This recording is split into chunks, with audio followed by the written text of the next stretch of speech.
जो mental math कक्षा 6 यहाँ पर हम चल रहे हैं नेक्स्ट पार्ट पर, मीन्स अगले भाग पर हम करने वाले हैं।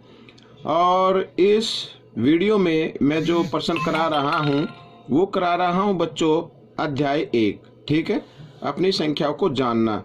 तो यहाँ पर आइए करना शुरू करते हैं। तो देखो मैंने पहले से ही लिख के रखा हुआ है ताकि थोड़ा सा टाइम बच जाए, लेकिन आपको एक काम करना है, ज़्यादा से ज़्यादा आपको प्रैक्टिस करनी है अगर आपको मेंटल मैथ के क्विज में भाग लेना है तो, ठीक है, या जो भी आपके एग्जाम होंगे उसको उसमें अच्छे नंबर लेने हैं तो ज़्यादा से ज़्यादा आप क्या करें, प्रैक्टिस करें। देखो अगला प्रश्न क्या कहता है, संख्याओं 3, 5, 7, 0 का प्रयोग करके 4 अंकों की सबसे बड़ी संख्या बताओ। 4 ही अंक हमारे पास, 1, 2, 3, 4, इनका प्रयोग करके सबसे बड़ी संख्या बताना है।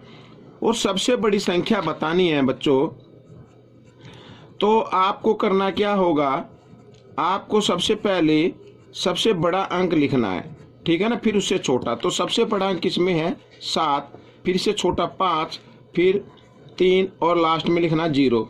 तो ये सबसे बड़ी संख्या हो गई। प्रश्न नंबर 27 कर लेते हैं।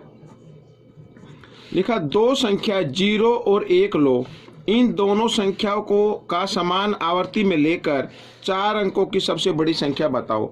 समान आवर्ती का मतलब होता है अगर ये 2 बार लेना है तो 1 को भी 2 बार लेना है। और सबसे बड़ी संख्या बतानी है तो बच्चों हम क्या करेंगे, 2 बार 1 लिखो। सबसे बड़ा अंक तो भाई 1 और 0 में बड़ा अंक तो 1 ही हो गए ना, तो 2 बार 1 लिखेंगे और 2 बार 0 लिखेंगे। तो इस तरीके से सबसे बड़ी संख्या बन गई 4 अंकों की। अगला प्रश्न है, दो संख्याएं 0 और 1 लेकर दोनों संख्याओं को समान आवर्ती में लेकर 4 अंकों की सबसे छोटी संख्या बनाओ।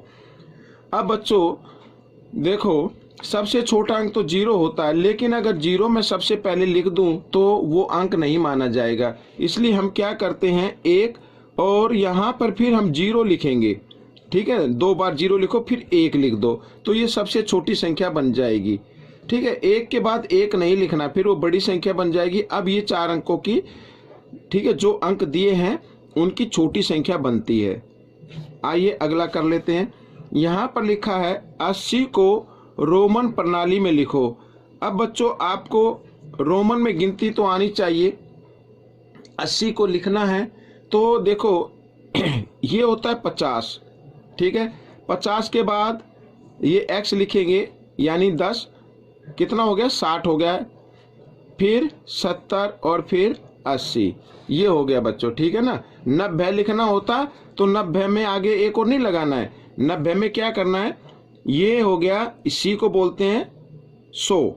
और इस 100 में से इधर जो उल्टा हाथ है, ठीक है ना, बाईं तरफ, हम वहां पर x लिख देंगे तो ये 90 हो जाता है। अगला प्रश्न करते हैं। लिखा रोहित का मासिक वेतन 20,975 और रीना का मासिक वेतन 15,875 रुपये है, तो दोनों के मासिक वेतन में क्या अंतर है। ठीक है, अंतर क्या है तो क्या करना है, घटा देना है। आपको पूरा लिखने की जरूरत नहीं है, सीधा घटा सकते हैं। तो यहाँ पर रोहित का वेतन ज़्यादा आ रहा है तो रोहित के वेतन को लिखना है आपको ऊपर और रीना के वेतन को लिखना है नीचे, ये मैंने लिख दिया। और इनको क्या कर देना, घटा देना आपको। तो यहाँ पर देखो 5 में से 5 गए 0, 7 में 7 गए 0, 9 में से 8 गया 1, 10 में से 5 गए 5, ठीक है। तो अंतर कितना आ रहा है बच्चों, 5100 रुपये का आ रहा है। तो ये अंतर है, ठीक है। दोनों के मासिक वेतन में क्या अंतर है, 5100 रुपये का अंतर है। अगला प्रश्न कर लेते हैं। तो अगले प्रश्न में भी पढ़ लेते हैं इसको। मनीष ने 100 को 79 की जगह, ठीक है, 89 से गुणा किया, उसका उत्तर सही उत्तर से कितना अधिक था, ठीक है ना। तो कितना अधिक था, तो देखो करना किससे था, 79 से। तो आइए करके देखते हैं, 100 गुणा 79। अब बच्चों 79 को 1 से गुणा करना, 79 1 79, इसमें 2 0 तो 2 0 लगा दी। लेकिन मनीष ने क्या किया, 100 को गुणा कर दिया किससे, 89 से। तो निवासी एकम निवासी, और 2 जीरो तो 2 जीरो। अब इसमें पूछा है उसका उत्तर सही उत्तर से, सही उत्तर तो ये है, सही उत्तर से कितना अधिक है, कितना अधिक है, तो हम जो उसने गुना किया मनीष ने, उसमें से सही उत्तर को क्या कर देते हैं, घटा देते हैं इस तरीके से। तो कितना अधिक है, 1000 अधिक है बच्चों। ठीक है, ऐसे करना है। तो बच्चों ये पार्ट आपका कंप्लीट हो गया है। आपको ये भाग कैसा लगा मुझे जरूर बताएं, और इसमें से सीखकर दूसरे बच्चों को जरूर सिखाएं। मेरी वीडियो देखने के लिए धन्यवाद। मिलते हैं अगले भाग में, तब तक आप इसकी प्रैक्टिस करते रहें।